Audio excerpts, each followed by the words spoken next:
Hello friends, welcome to my Princess Diana channel. Before moving on to the video, if you are not subscribed to my channel, do not forget to subscribe and turn on notifications, so let's move on to the video. Once again, Harry and Meghan, well, two new projects for Netflix. Netflix, seriously, is a circus for you? We will not question ourselves any longer, and take a closer look at what the incredible projects of Harry and his wife turned out to be. The show of the Duke and Duchess of Hypocrisy, an unbelievably incredible cooking show. Harry's show, created to give never-before-seen access, will feature professionals in the field of polo. New projects for Harry's new world. And Meghan creates a feeling-good, joyous cooking show to participate in all the fun of food, cooking, gardening, and giving back. We laughed, we cried. From the ridiculous to the sublime and back.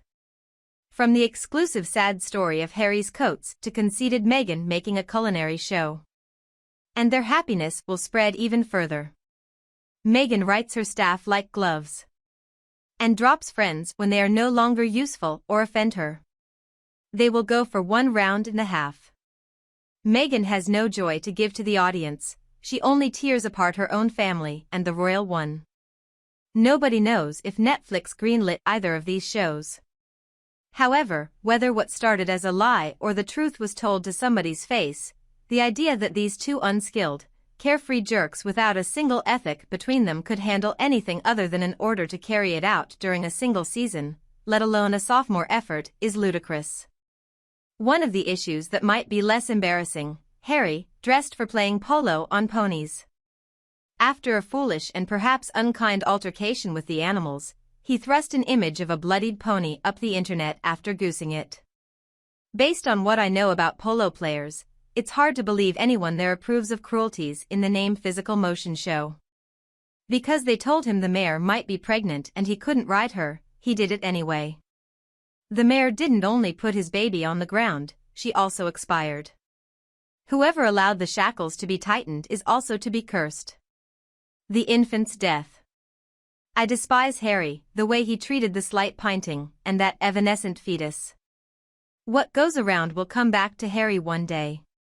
While I can't speak for the US, there are plenty of English players who care about their ponies and would not only see their ponies' humans abused them but also attack them like that. Were the ponies ridden by the prince-owned? The mare used the spurs to ride and then. Do you overturn the revulsion of extortion tricks by revealing that the mare gave birth before death? He utilized them to hack her up. He causes a violent explosion. I think it's time to expel him from the dance leg at most matches. Someone like Harry, especially, would be a havoc wrecker in the field. Possibly give him a taste of his own drug. Netflix, if accurate, sounds to scrape the barrel. On the other hand, the only one who should explain to a saucepan and a frying pan in polo is Meghan, which is among the ultra-rich. Netflix, come on, and we don't need to hear or see what you two money grabbers don't know about everything. Harry needs to discover how to hail a horse and force his ass off some horse. No, no more royal for us, the crowd shouted, seizing any chance to establish themselves as royals. In my little toe, I am more royal than they will ever endure. Although Harry was born royalty, he will never see the royalty that is. It is not riches, gowns, or carriages. Instead, his late grandmother chooses a simple dignity. Do not be overly confident given how poor everything else is. That would be comedic gold. If nothing else, it would offer Netflix a reason to dismiss them. Nothing shady about the fact that it's a game for multi-billionaires. Even Harry couldn't afford to have his ponies in the US. And Nacho, now his ex-best buddy, had to lend him money. And then he failed to make his clubhouse rent, and Meghan held begging him to marry Nacho, and that was the finish of his polo in the U, and now he has the audacity to make a documentary about this sport? He revolts me on the other side. In the image, the distinct rider does not wear spurs. If Harry must bring the horse into check with the spurs, he is not the confident natural horseman the press shows him to be. Practically anyone in England cares nothing about polo. Netflix must not produce a show, no one will watch it. Indeed, Meghan cannot cook excellently. She maintains no credibility as a gardener or actually has a bad reputation based on friends. However, who's going to see that either? Furthermore, I want to be confident that some of the meaningful executions of the show will require a dedicated producer to check the boxes. Not likely either of the Sussex. They are just plain lazy and don't do it themselves. Have they really hired somebody to do that for them? Not that we are aware of. By the strictest definition of the term, this will literally exist only in their minds. Another thing that will have, apparently, some good, well-respected, successful producers reported on the show Popcorn Planet with Meghan and Harry as executive producers. So they can sit by while professional people do their work and steal the glory if it's brilliant, or blame the producer if it's a flop. It's never their fault, of course, if the manga will just let them get on with it, which I very much doubt. Or can you even imagine that woman, Meghan, stepping back and allowing them to just do their jobs like some showrunner or director? No way. When everyone knows she could do it so much better, and then they, like so many before them, are fired, then Meghan. Of course, they will flop like everything else that they do. No one cares to take cooking from that professional chef, which she actually did earlier while she was in her beanbag ball gown. All this crowd relate, mean big mansion money cost living crisis. Still, their victim either has no friends. Do you know why? She is no Ina Garten, that's for sure.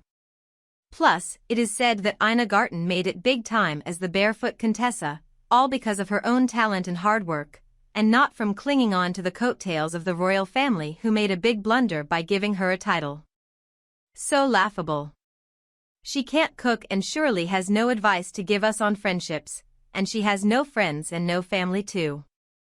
Harry has a history of abusing animals and women. No one will watch these frauds. And he's targeting probably the narrowest market, most of whom probably wouldn't even be able to consider it. It's not exactly a tribal game, like football or rugby, is it? Perhaps out of touch. It will be interesting whether they would even make it through more than a couple of episodes. What does Meghan know about entertaining? No one ever shows up to her alleged parties. And her idea to accommodate these dignified people is to stay in a barefoot outfit and with old torn jeans on. Much hospitable, anyway. Besides, shall Netflix be mad? The Judgment Day over these new projects started before the Judgment Day. What's it going to be like once they announce the broadcast date and drop trailers? Sure enough, Harry the animal abuser and Meghan's recipe for roast chicken are sure to go viral. Nothing, never something these two come out with ever is going to be taken seriously. For I would not trust her even with a knife. Or him with a half-ton animal. As a matter of fact, I wouldn't trust Harry with a bunch of crayons and the thing. Seemingly, it really does appear as if Meghan wants to be another Martha Stewart. Will never happen. Harry is a horrid example of how not to treat your horse, in this case, polo pony. That is definitely abuse not needed but does show his poor horsemanship. In short, neither show is likely to be successful. The only time the successes get anybody to watch their shows is when they are revealing royal family secrets. They're all out of those long ago. Expert chefs with shows on cooking on television sets. Why would one want to watch Meg cook anything? Does anybody actually sit around thinking, gosh, if only I had some sort of previously unprecedented access to the world of polo? I have never met a single person who follows the sport. Who is the target audience?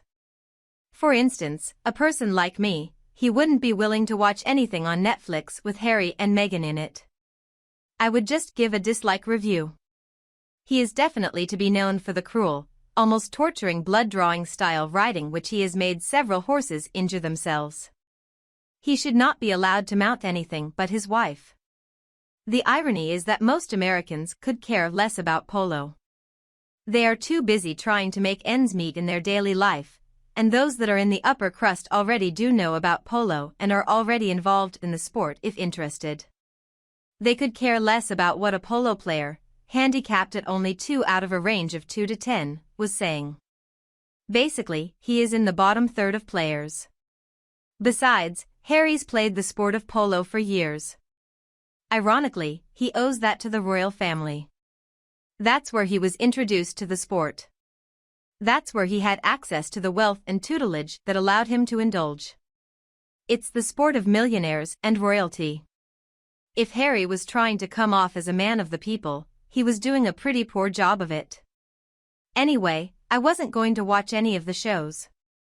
I am not interested in polo. I will not be watching and listening to person glorying, and I will not watch her glorying random people up as her long-term best friends who she ditches a few weeks or months later to replace them with better new best long-term friends.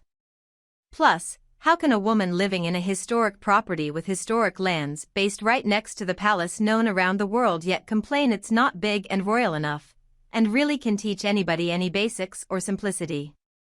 Oh, even the way she puts herself together poses simplicity, for crying out loud. That seems like a rather classic choice, but the label implies nothing to humanize and highlight status. Please, can someone steer me honestly as to what would be the best way to let Netflix know that we are sick to our stomachs with the thought that they would have hosted any show at all by a documented animal abuser? Also, I don't know about other places, but animal abuse in California is punishable by law. I wonder why he was not punished in any way for his sickening cruelty to the polo pony. That's it for our video, my friends. I hope you have liked it. Please let me know your thoughts in the comments, and like the video. If you haven't done so yet, if you want to be first to be informed about my content, please subscribe to the channel and make sure you turn on notifications. Thank you for spending this time with me. Take care of yourself and stay healthy. I'll see you in the next one.